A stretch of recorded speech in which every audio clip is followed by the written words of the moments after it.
Welcome to HECTV's live interactive program tonight that's part of St. Louis. The symphony celebrates 40 years of Today, glory we're at the Grandel Theater as part of the Big Read Project. St. Louis has had some reaction to the Tacit exhibition. Welcome to HECTV Live.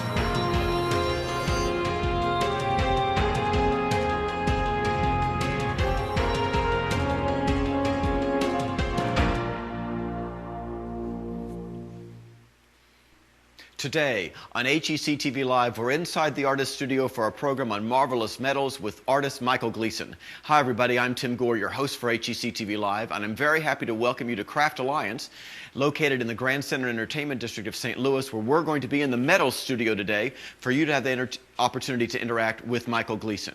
We're going to be joined by an interactive school from Washington Township High School in New Jersey. They're going to be asking questions throughout the program. To those of you watching us on television, Uverse, or over the internet, don't forget that you're able to email us questions at any time you want to during the program to live@hectv.org. That's live@hectv.org, and we welcome that email interaction throughout the program as well. I want to begin, of course, by inviting Michael Gleason to join me here.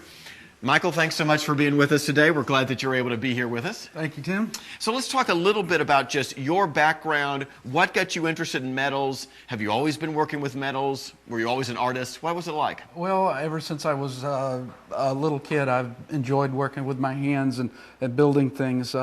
Used to get balsa wood from the hobby shop and carve my own parts and put together little things. Then I graduated to building models from Revell and Monogram.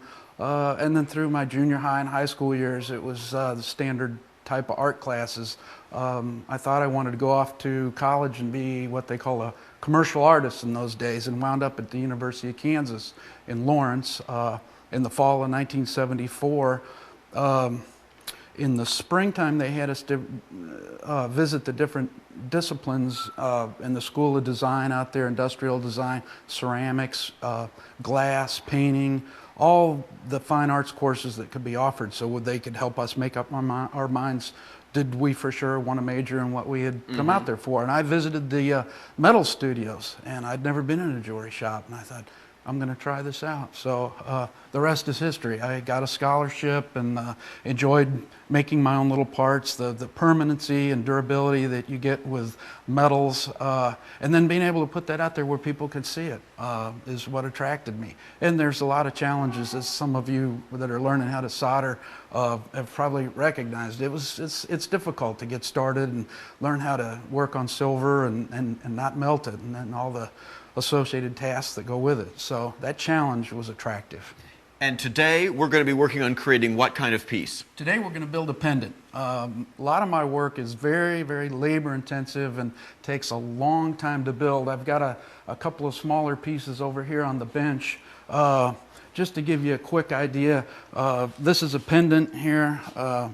These are just a couple of things that I've made recently in the last couple of years. We won't be doing anything this detailed today, but we'll be working with some titanium and sterling silver, and we will have a piece of jewelry that can be worn out of here when we're all done.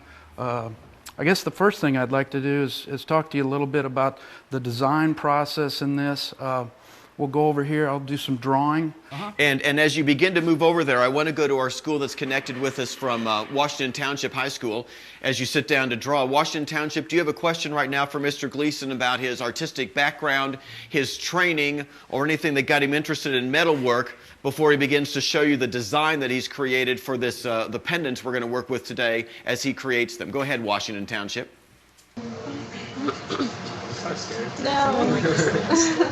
All right, great. We'll have you guys just mute again, and we'll come back to you frequently for questions, so don't hesitate to ask. So, Michael, we've got a drawing paper here, and you're going to demonstrate the design for today's work. I don't know if you guys can see this. This piece here, this is titanium. I'm working with titanium today. We're going to do some anodizing. We're going to change this to kind of an electric purple or blue with electricity.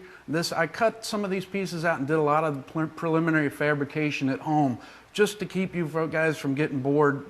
What we do with metals is not quick art. Quick art is ceramics, where you can throw something and see that form being developed right there on the potter's wheel. The stuff that we do is a little slower. So what we're going to have when we're all done here is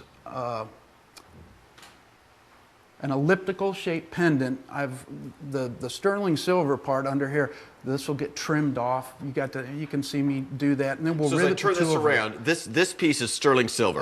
That's sterling in the back. And the front is titanium. Yeah, and we're going to color that, so we'll have a nice juxtaposition of metal color, the silver against the kind of purpley titanium. Okay. So you guys feel free to ask questions as we go here, and I'll try and answer them. We will for sure get to all of them as the show progresses.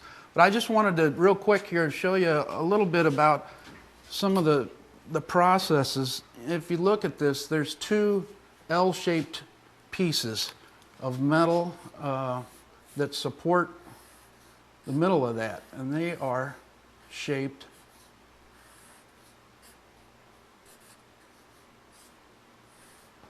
pretty much like this, you can see. And then if we look at the back, these pieces here run across on the inside. There's a little 18 gauge wire that goes through there, and then what keeps these pieces apart is some tubing that fits right around that 18 gauge wire.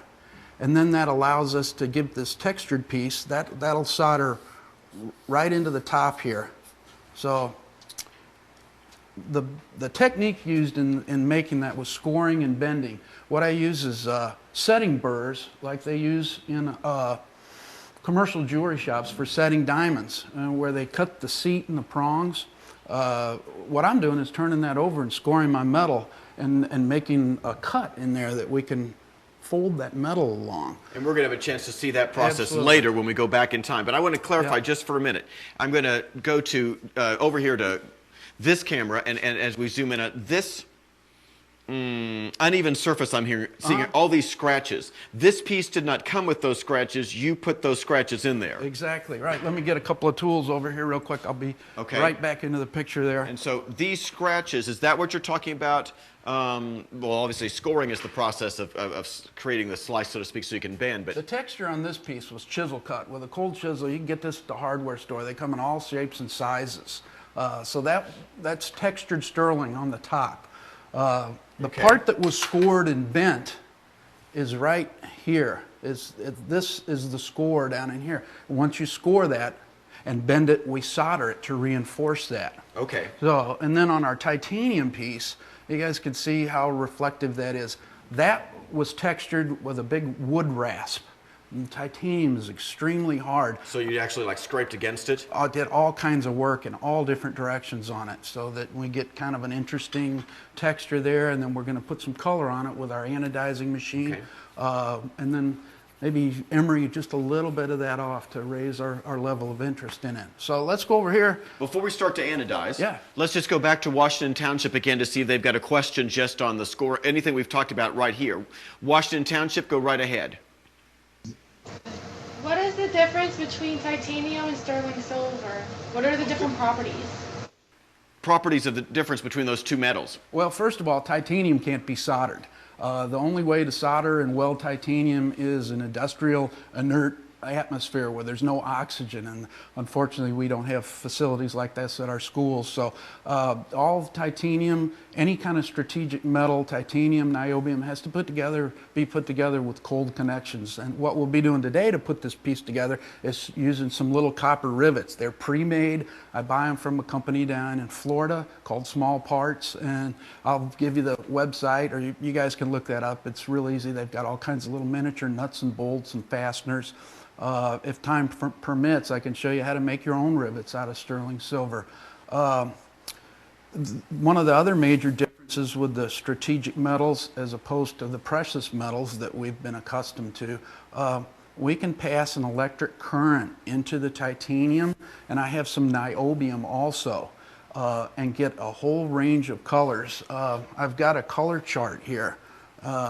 I'll hold it up and Yeah. we'll go to, you keep talking to that camera There's and I'll look, we'll do this one Probably here. 25 different colors that we can get, especially with niobium. Titanium doesn't color up quite as well at some of the higher voltages. Like for instance, at 90 or 100 volts, we'll get a real beautiful grass green color. Okay. So those are some of the big differences. The cost Titanium, I bought the stuff that we're using today as scrap at a scrap yard here in St. Louis. And you guys may live in cities where there's industrial companies that may be able to get scrap titanium. If not, the titanium can be bought from a reactive metal studio out in Clarkdale, Arizona. And it's real nice stuff to use. It's clean, it's annealed, it comes to you nice and soft. The stuff I'm using today is extremely hard. Like I said again, they may have bought this scrap from Boeing or McDonnell Douglas. It may have been used to manufacture airplane parts. So you just used the term annealed, just in case there's members of our audience who don't know that. Annealing or annealed refers to what? Well, whenever you work on a piece of metal, be it hammering it or bending it, you guys may know that it gets work hardened. It's like taking a coat hanger and bending it back and forth. Eventually, it'll break. So what we do in annealing is heat it up, generally to kind of a cherry red color, and that softens it and relaxes the molecular structure of the metal so you can get to work on it again without it cracking or breaking. So unfortunately, we can't anneal titanium in the shop. It has to come to you that way from whoever you buy it from. So we're going to begin by anodizing. And anodizing is the process of heating it up so it's going to change color? Well, we don't use any heat. I've got this machine here that controls voltage. I can regulate how many volts of electricity I'm passing through the metal. There's a little bath here that we immerse the piece in. So you've already put the piece of titanium in, is it an acid bath? What kind of? No, this is distilled water with a little TSP in it. Okay. Just to kind of keep things clean. So there's a black lead that goes to a stainless steel cathode in here, and then my positive connection is on the piece itself. And this is real quick. We just turn it on, and then you can see here on the LED readout, you can turn this thing all the way up to 100, 120 volts. Each setting gives you a different color. For what I'm doing today, I'm going to be down about 20 volts, and this will give us a nice purple color. And you guys will like this because there's not much going on here except the electricity passing through this bath and through the piece. So what we do is just dip it in.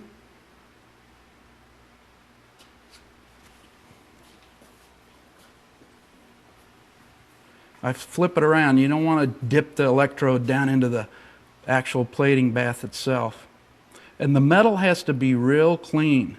No fingerprints, no scotch tape, no glue, none of that. So there's our finished color, and it's on both sides. It has to do with physics and light. I've got something to read to you real quick because you probably wonder, this is permanent. This color will not come out. There's no way to get this off of here unless we take a grinding wheel or emery paper or something to it. So it's permanently purple? Yep, it's permanently purple. Washington Township, a question for you guys about this anodizing process or anything else that's popped into your mind so far? Go right ahead. What's TSP? What is TSP? Trisodium phosphate. You can get that at the hardware store too. It's what painters use to clean a house before they paint it. It just helps keep the plating bath clean, and because cleanliness is important on all this. I'll hold that up while we can. Washington Township, another question for you guys. What is the difference between the acid and what you just dip the metal in to make it purple, permanently purple? Oh. Well, I'm not using any acid. The sulfuric acid that you may be referring to, or what we call pickle, is for our precious metals, brass, copper, sterling, gold. There's no acid here. This is basically just, I mean, you could probably even use tap water. Some people have done experiments with the plating bath. They've used wine, they've used beer, any kind of liquid. The guy that I learned this from discovered that it was probably easier to use distilled water. Let me read to you just real quick here. This may clarify just a little bit. The colors produced by these metals, they're known as interference colors. There's no pigments or dyes involved. They're generated by a transparent oxide film grown on the metal surface. The color develops when part of the light striking the surface reflects and part pass through the film to reflect off the metal below. When the delayed light reappears and combines with the surface light, waves, they may either reinforce or cancel. Okay, a lot of what we're talking about here is physics. If you guys ever take a physics class, you'll learn about light and the way it reflects and what's absorbed. And then another little paragraph here on what we just did, anodizing. Anodizing most closely resembles standard electroplating. When a reactive metal is suspended in an electrolytic bath as an anode, and current is passed through the bath, oxygen is produced at the anode surface. This oxygen reacts with the metal to form a thin oxide film that generates color, in this case, the purple today. The transparent oxide increases in thickness in relation to the amount of voltage applied. At any given voltage, the oxide will grow to a specific thickness and stop, having reached a stage where current will no longer pass. This phenomenon of voltage control growth means that the color is also voltage controlled. There's going to be a test on this later, guys. So, So there is science behind what's happening. So Yeah. we've got the purple created. Are we still over there now, or are we moving to another spot? Let's do a little bit more here. I've got some niobium. Do you need this piece back? No, you could just put that over on the bench if you want. All right. I'm going to cut up a few pieces of niobium here. And niobium is a different metal, obviously. And what's some of the characteristic differences between it and titanium? It's the same as titanium. It just comes to you a little softer. The stuff can be reposade and forged. Do you guys maybe? It can be reposade? Reposade is a relief technique where you hammer it with stamps, steel chisels and things that you make there in the shop, working in a pitch bowl. That we could talk about on my next show someday. Okay. Yeah. But anyway, let's. So we're gonna do anodizing again with the niobium. We're going to switch to niobium this time. I just want you guys to see some of the nice colors you can get. I'm going to crank it all the way up to 95 here, and we'll see. So more volts are going to go into the solution. Yeah, and this little machine here is not real expensive. Again, I'm not here to try and drum up business for the guy I bought this from. It's just that he's the one fella I know out there in Arizona that sells them. So these are not real expensive, and they work great. Okay, so here we go. Let's see what we get here. Oh, wow. It's immediate. Yeah, it is. There's nice kind of a teal blue color.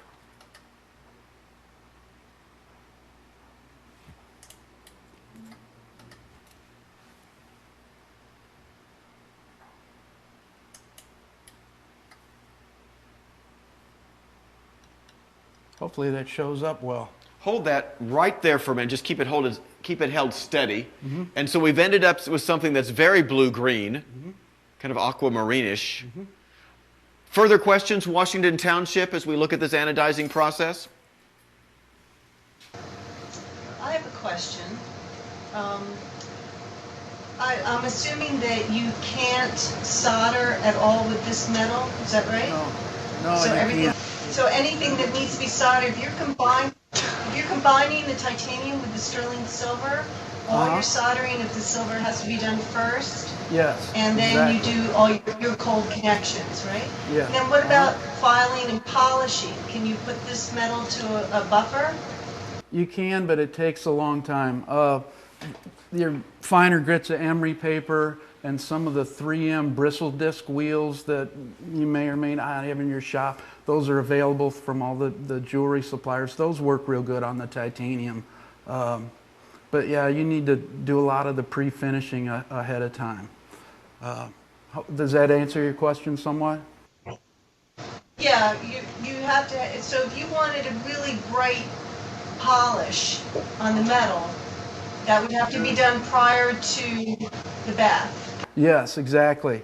Yeah, because once you're done coloring it, any kind of abrasive material polishing media that you might use would take that color off. Now, in wearing the piece, if it brushes on fabrics and people handle it, that color will be there forever. It's just any kind of abrasive, no matter how fine, that will start to take that color off. Now, as far as polishing it, you would, there's probably stainless steel polishing compounds out there that would work and polish this up.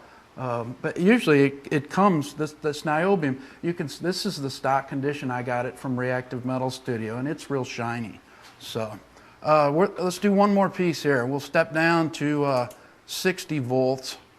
And you guys remember too, if you get one of these machines, be real careful with it. You don't ever want to have this lead and the black lead in your hand at the same time. I've never experienced it, but they tell me it can stop your heart. So we don't want to interrupt our show with something like that.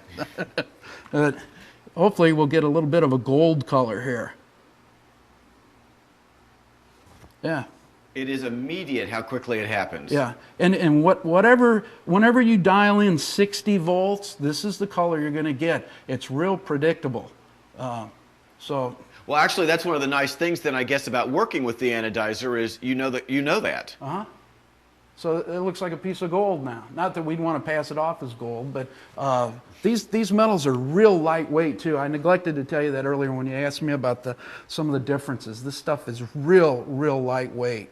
So let's see, just a few more examples of what you can do with the electricity. This is niobium, kind of painterly. So now to get the patterns that I'm seeing there, because I'm seeing the triangle inside the pyramid or whatever, did you have like a template that you put on there? There was a mask. I used what they call plating tape. It looks like plastic package sealing tape. So, you mask it off and cut into it.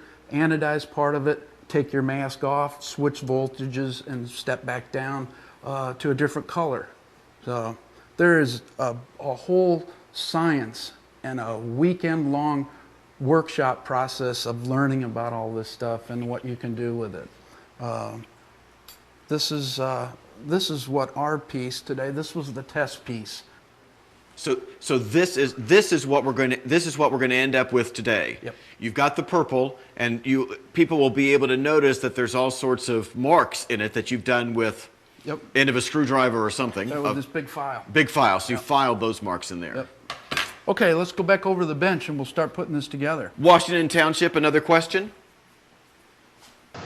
Does the color ever tarnish on the metal? Does the color ever tarnish on the metal, Michael? No, it won't. It won't tarnish like our sterling, and there's nothing will happen to it at all. It'll be this way forever. You don't have to wax it or lacquer it. There's nothing you have to do. So I like the stuff because it's so lightweight, and sometimes my pieces I tend to get a lot going on in them, and they can get a little hefty.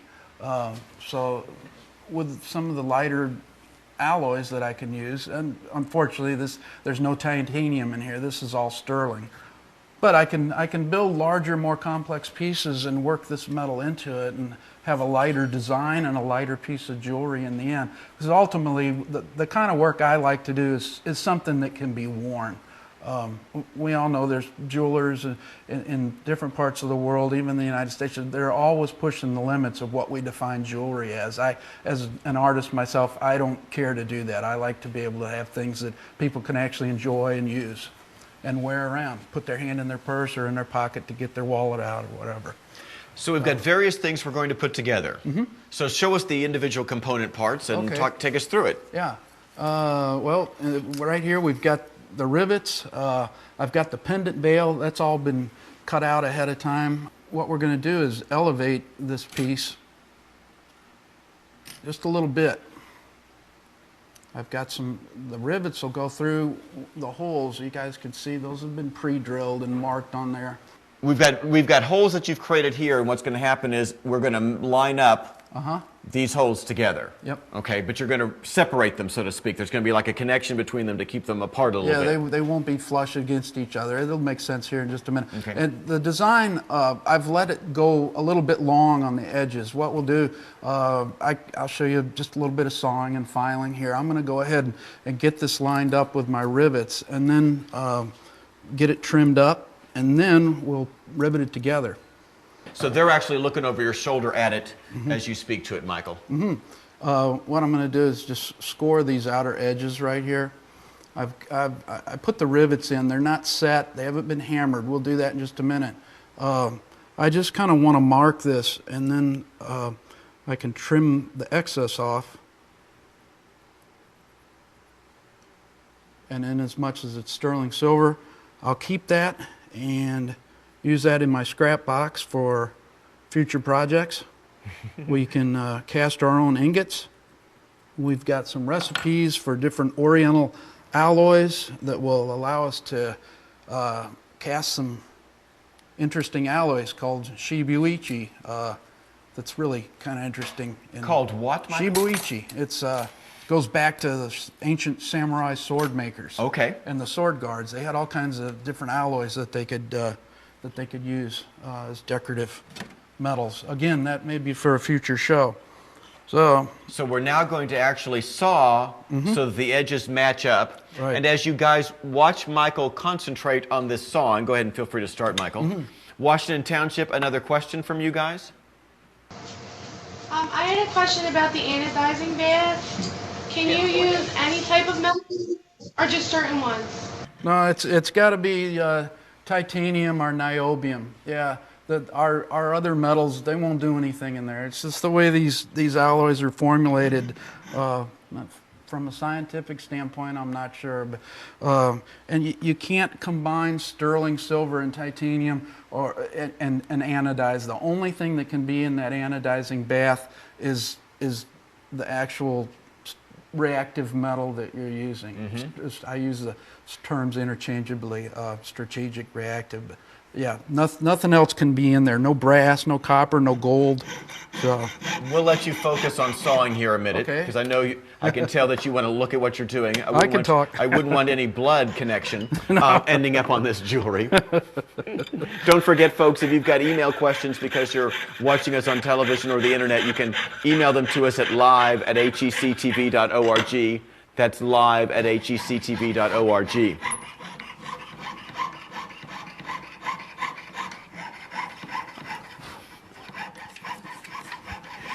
And speaking of alloys, Michael, we've gotten an email question that's come in. Where did you learn about the different alloys? Have you studied as well in terms of like principles of metals and those kinds of things? at the University of Kansas, where I learned to do this, we had a metallurgy course. Unfortunately, back in those days, these strategic metals, the titanium, weren't a part of that. We didn't know about those. Those were still classified as metals that the government used, I guess. And sometime they became declassified, and now we see golf clubs and bicycle frames and all sorts of things, tennis rackets made out of those. But there's workshops that you can take and learn about some of these metals and what they'll do. We're looking at very precise work here for sure as you follow that line. It's like construction sawing a piece of wood on a much more fine scale. Washington Township, another question from you? Do you break a lot of saw blades? Yeah, I Do you do. break- I was waiting for you guys to ask that. Yeah, I go through saw blades like Kleenex. There's nothing wrong with that, though. It's just I used to worry about that, but just get a big supply and keep them around, and it's not a big deal. Once you learn to saw a straight line, you know how to saw. Sawing a straight line is really important. But just because you're breaking saw blades, it's not a big deal.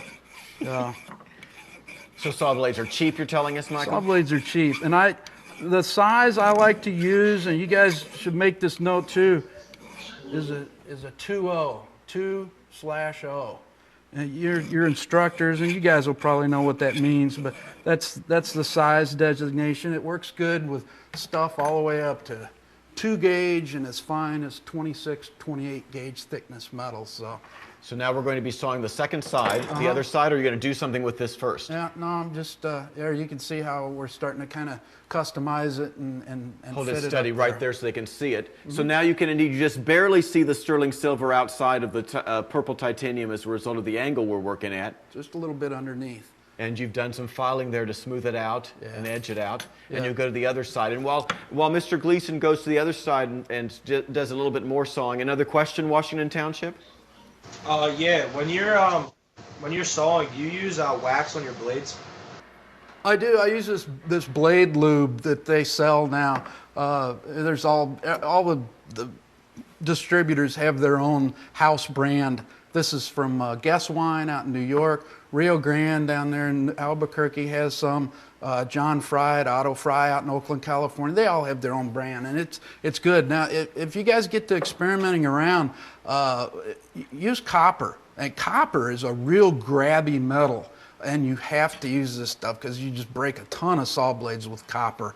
But it's good to experiment with because it's a lot easier to ruin an inexpensive piece of copper than sterling silver. But again, the blade lube is a good thing. A little hunk of beeswax, unbleached beeswax stuck to the side of your bench pin, and you can just kind of run your saw blade. That works good too if you've got more of a permanent setup. Otherwise, the little portable tubes of this stuff are great. We'll let you keep sawing. All right. Make sure you get started. The other thing that's a little bit difficult today, I'm used to bench pins. We're downtown. My studio's out in St. Louis County, but these loose bench pins, you guys always do something to get those nice and tight. Wrap tape around there and hammer it into the slot or something. But the loose bench pin makes things a little bit difficult. But this is a new shop. It's not even a year old, so we're still fine-tuning some of the things in here. Just giving you the opportunity for a new challenge here, Michael, it is, yeah. as you work this morning. Yeah. So you continue to file and saw through. Now, once it's this is sawed to its shape, you're then going to create those 4 cold connections with the short little rivets that are going to suspend the titanium, so to speak, from the sterling piece, right? Exactly. And I've got some little short pieces of tubing here that'll elevate that, and we'll fit those around the rivets.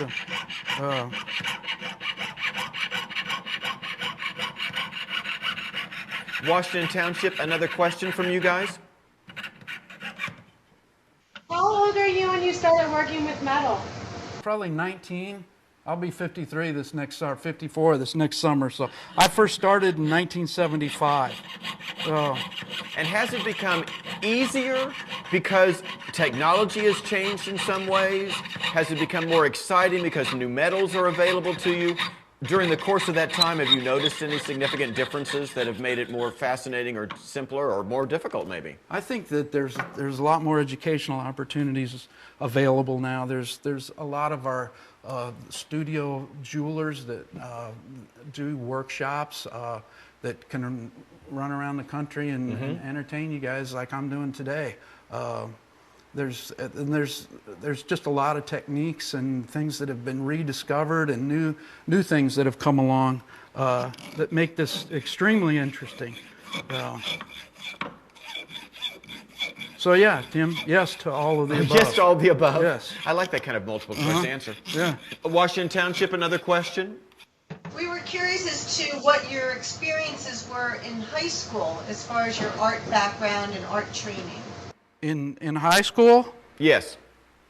We did things with acrylics, pencil, pastels, and ceramic. That was it. It was public school, and there just back in those days there wasn't any opportunities to learn about silversmithing, at least not where I was going to school. So I got hooked on it when I went out to KU and saw what you could do. I had the idea that I could live out in the woods and grow my hair long and be a jeweler the rest of my life. I forgot that you need insurance and medical benefits, so those are handy things to have as you get older. But it's been a great time learning about this, and I teach advanced level fabrication and jewelry building classes for Craft Alliance. Then I have a regular job too that we can talk about later. We're about 35 minutes into the program, Michael, just to give you a time check for connections and that kind of thing. Okay. So we've got about 25 minutes left. So once you finish the smoothing of the edge and the polishing of the edge, we'll then be able to see the connections happen? Very cool. Okay, and a little bench tip here for you guys. This is, well, not quite a paint stirring stick, but a paint stirring stick would work real well. Get your sheet of emery paper. I use 280 grit emery paper. I lay that down and score it with something sharp and fold it around my stick. Every time I fold it, I score it. And this makes a great kind of a fine file, which you can see I'm using here on the edges of this thing to get them nice and smooth. Now, Washington Township, I'll ask you guys while he smooths that out. Do you all work with metals at all there? Have you had the opportunity to work with metals in any of your high school artwork? What kind of things have you been able to do in metals before? We have a separate course for metalsmithing and jewelry design, a semester course, and then we have a multicultural art and design year-long course where part of the curriculum, they spend 9 weeks specifically working with metal. Oh, great. That's great. That's good. I'm jealous of you guys. The kids that are participating today are my advanced students, and we're right in the middle of their current jewelry project, and right now they're making flatware. And they're learning lapidary equipment here, so they're cutting and grinding their own stones, and they'll be setting them shortly. Continue with your connecting work there. Okay, guys, Michael. we're looking at the back of the piece that we anodized. It's real critical when you're drilling and fitting these pieces together to understand where the back is, where the top of it is. And I don't know if the camera can come in close enough. There's 2 little divots here that I put in with a ball burr. Oh, we can see those. 1, 2, and then the same thing here. That allows me to know where the top of my piece was, so I don't put it together backwards. So it's in an obscure, kind of a obscure little place on the back, but what do we call it? We call those construction notes to myself, so I understand how to put this together. Sometimes it'd be nice if you could sit and build a piece all in one sitting, but unfortunately we have to stop for house chores and dinner. So when you get back to work, these types of things help you remember. These are little bits of copper? Those are the rivets. And what we have, these are preformed rivets. Like I said, they're from, the head's already there. You don't have to worry about that side. So all we're going to do is upset the back of this. Upsetting means to set it by hammering on it. We'll cut them down to length. And then what's going to stand the 2 parts together is these little bits of sterling silver tubing here that fit real snugly around the rivet. And those were all cut to length using a tubing cutter. The tubing will sit down in this groove, and you can adjust. There's a little, what they call a fence here, and that'll allow you to cut the same length repeatedly. And for what we're doing today, I had it closed way down just for little short lengths, and then the saw blade fits down in here. Ah, very nice. Yep. So we'll go ahead and connect, and we'll watch that happen. all right.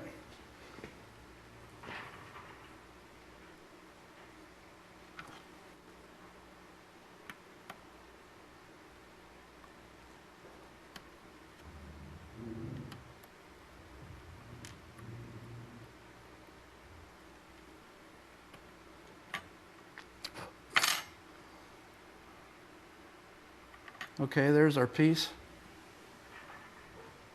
What I'll do now is use a little bit of tape on the front to keep those rivets from sliding out, because I can only set them one at a time. Nothing special here. This is just some electrical tape. I like it because it's rubbery and protects things. So, because you don't want them scratched.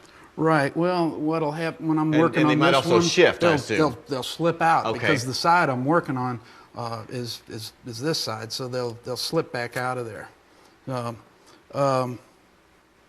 Hopefully we'll have a little bit of time to talk about drilling metals, but when you do this type of rivet work, you have to match your hole exactly to the size of the rivet that you're going to be working with. It can't be too big, it can't be too small. So that's real critical. Let's see. A pair of oblique cutters. And this is the part that a lot of people get confused on. When you cut that rivet down, how long do you leave the part that you're going to hammer down? There's no real rule of thumb. This rivet's a 1/16 of an inch in diameter. I'm going to leave probably a little less than that.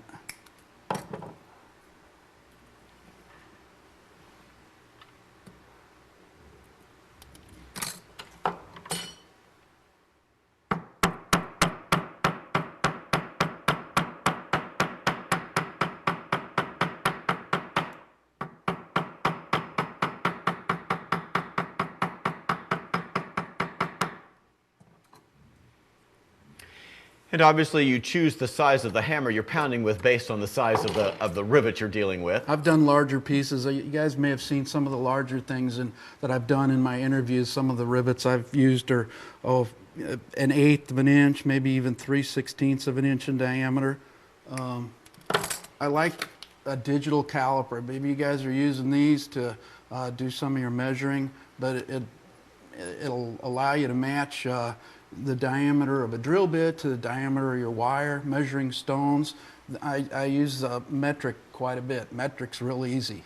But these things, they used to be real expensive. You can get them for 25, 30 bucks now, and they'll switch back and forth between inches and metric, imperial and metric. So.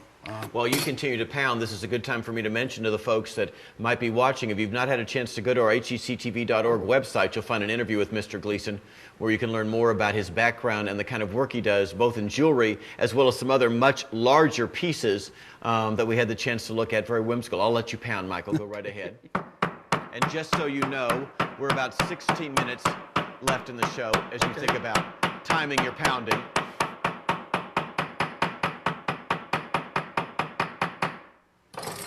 I'll let you go ahead and deal with those other two. And as you snip and pound, I'll go back to Washington Township. Another question from New Jersey. Where do you sell your stuff? Well, some of it I sell, some of it I don't sell. We've got a number of craft galleries here in town. Fortunately, the place I work at, Craft Alliance, has a gallery. So they put my stuff out down there. It's a 50% commission. I get half, they get half. I've done a couple of shows, the craft festivals, where you set up, your display case. So, and then there's commissions where people maybe ask you to build a piece of jewelry. I had some people years ago, I did a piece for them. They made an award to a lady that had spent her life working with animals and did a brooch for her. So you just never know where your work is going to take you. Keep pounding while I say to our viewers that they can email us questions at live@hectv.org. They can email us at live@hectv.org, and I'll have you go ahead and snip and pound the final one as well. Lots of fine work. And the glasses that you're wearing, besides some safety feature, I assume, so we don't have shards of metal, are they also magnifying? They are. They're magnifying. You guys are probably young enough you don't have to worry with something like this. Unfortunately, as I've gotten a little older, I need these. So I wear these pretty consistently whenever I'm doing any of this close work. It's called an optivisor. It's adjustable back here to any size. They're comfortable.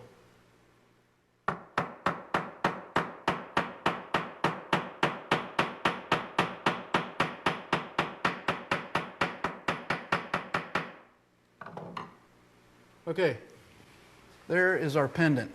So we're connected, and this hole at the top is for me to put a chain through, or whatever the case may be. Right. Well, I'm going to put a pendant bail on there. We'll go. All right. Let's go to it. What did I use? This is some little thinner gauge titanium, and we'll anodize this, and then hook it up, and we'll be able to wear it out of here later today. All right. So we'll move back to the anodizer then.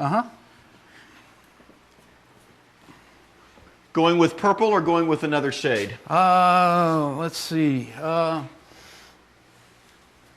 I don't know. What? Somebody, Washington? Yell Washington out a Township? Do you guys yell out a voltage number, and we'll see what color we end up with? Something between 30 and 100. Between 30 and 100. 42. 42. 70. 42. 41. 70. Yeah, 42. 42. Okay, we'll go for 42. It's gonna be like brown. We dial that in. And I assume you know what color you're going to end up with, or you're not going to tell us, right, Michael? You're just holding that information inside. This will be a surprise. All right. Okay, here we go.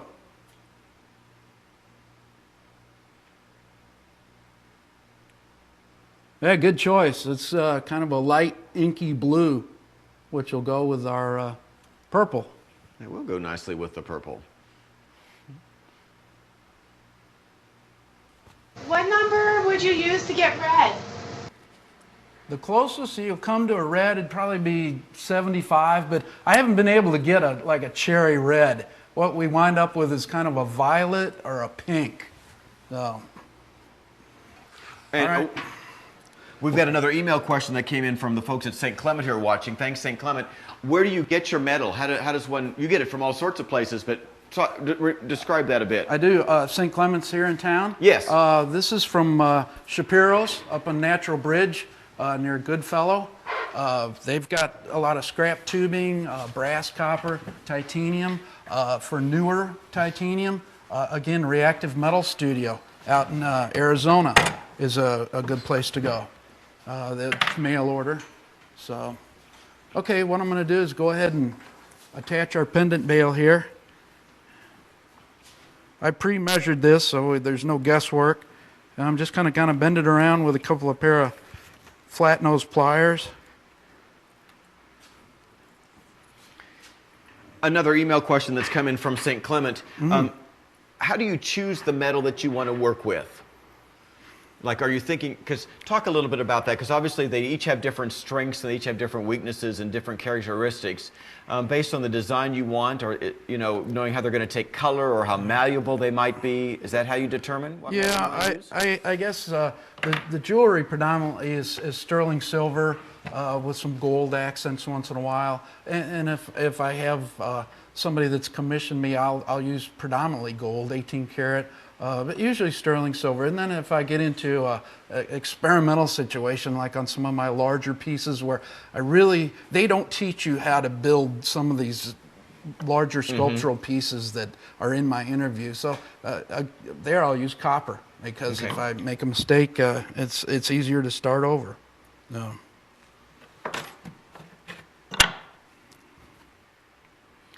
And another question from St. Clement. What advice do you have for aspiring artists as they think about whether it's high school students that are joining us from New Jersey or middle school students from St. Clement or anybody else who's out there? What should they be thinking about? How can you make a living with this? As always, can we make money at that? It's hard to say.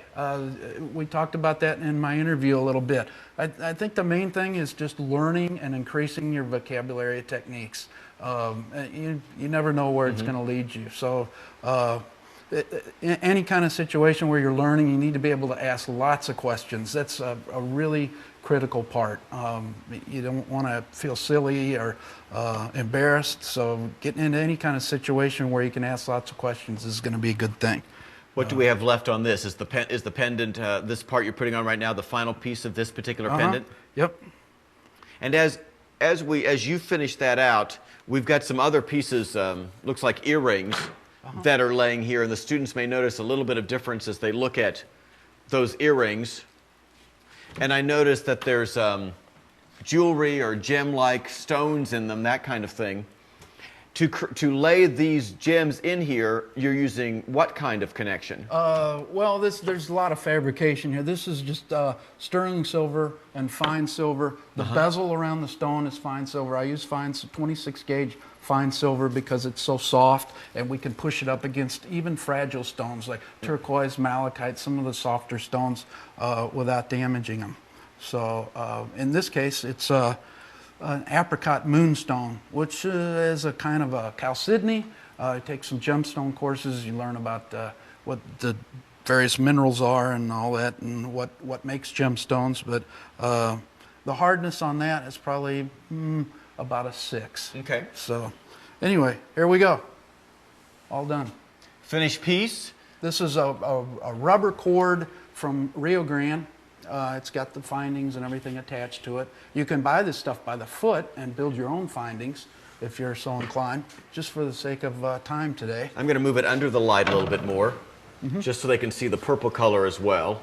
Washington Township, other questions from you? Go for one. Do you make your own stones? No, I don't. That's a little different field there, lapidary work. We have people that come to Craft Alliance, and we buy our gemstones from them. One guy cuts things that are a little bigger, and then another lady that comes up has some things that are smaller. keep an eye out when you go on vacation, different parts of the United States, particularly the Southwest, around Albuquerque and Santa Fe. There's gemstone dealers in those parts of the country. They have all sorts of really great semi-precious stones. So no, I don't cut my own stones. Another question, Washington Township?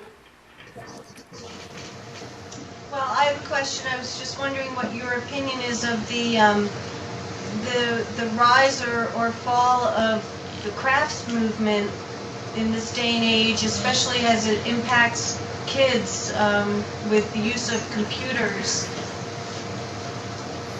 If you think that things are changing for the better or for the worse? It's a good question. I may not be real qualified to answer that because I don't make my living doing this. I enjoy doing this as a hobby, and it's something that I don't have to worry about being an artist every day. So I think having a backup is always a good thing. Some kind of other course of study might be a good idea. I'm not saying it's bad to be involved in the fine arts and all. It's excellent to know how to do this and where it might take you. It's good to major in other things too. So. Another question, Washington? Do you think your skills would transfer, or if a student had these skills, they could just transfer them into, let's say, the jewelry industry per se? Rather than taking the fine art route? Yeah, for sure, whatever you guys are learning in the way of what I've showed you this morning, you can become a bench jeweler, and that's great work. There's a lot of freedom there, depending on the kind of shop you get into, where you do custom design work. So yeah, always a bench jeweler is great. And I worked for a jewelry shop for about 2 years after school. The problem was I didn't like sitting at the bench all day. It was too much like a desk job. But the apprenticeship period that I went through was an invaluable learning experience from the standpoint of working with platinum and high carats of gold. I did a lot of the repair work for Neiman Marcus. We were their shop, so it was great learning how to work on a little smaller scale with a lot higher quality goods. So that's part of the learning process. So once you get done with what they teach you in your curriculums, if you can advance to a bench jeweler position, you'll be that much better off. So. Just about 3 minutes left in our program, Washington Township. So 2 final questions from you on anything at all. Let's go ahead and ask them both back to back, and we'll have Mr. Gleason answer then. An iPod, you know how you can get like the different colors in it? Like how you did the bath, is that how they would like color the metal for the iPod? Probably, depending on what that iPod is made out of. Aluminum is a little different. That's more of a coating. What we're doing here is actually down in the surface of the metal. Okay. So it depends on what metal we're talking about. And your final question, Washington? Well, I think that the last question would be how you predict your sports team to do in St. Louis next year. Well, better than last year, I think, would be our definite hope. We only have up to go, and so that would be most definitely our hope for us in that sense. Yeah, well, thank you, Tim. I'm much too busy designing and building things to pay attention to that, but that's a good question. I'll have to brush up on that in case it comes up again. Thanks. So. Just some final words you've got about the process of working in metals, things that people need to think about if they're interested in going into metals work. Yeah. Avail yourselves of every little bit of information you can. Read Lapidary Journal, read American Craft, read Ornament, keep your sketchbooks handy. Look at things and figure out how does this transfer into things that I'm doing, what I'm interested in, working at the bench and building designs.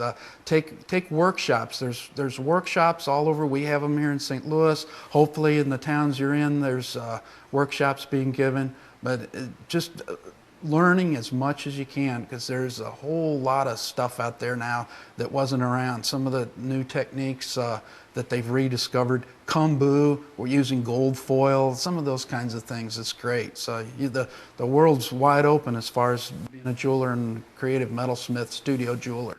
Michael, thanks so much for being with You're us welcome. today. Happy New Year, everybody. To learn more about Michael and to see more examples of his work, be sure to go to hectv.org and then just click on the live button, and you'll be taken to Inside the Artist Studio, where you'll be able to see his interview and see some of the different kinds of work that he has created, some whimsical animals that are much more involved than the piece that we saw today. Smallparts.com is the place that you can find the information where he was talking about before. And we're really glad that Washington Township was able to join us for an interactive connection today. And of course to St. Clement, who sent us the email questions, thanks so much. To everybody who's watching in the St. Louis area, next week, January 22, we'll be live from the Transportation Museum for our programs on transportation. Thanks for being with us today. It's always a pleasure to connect on HEC TV Live.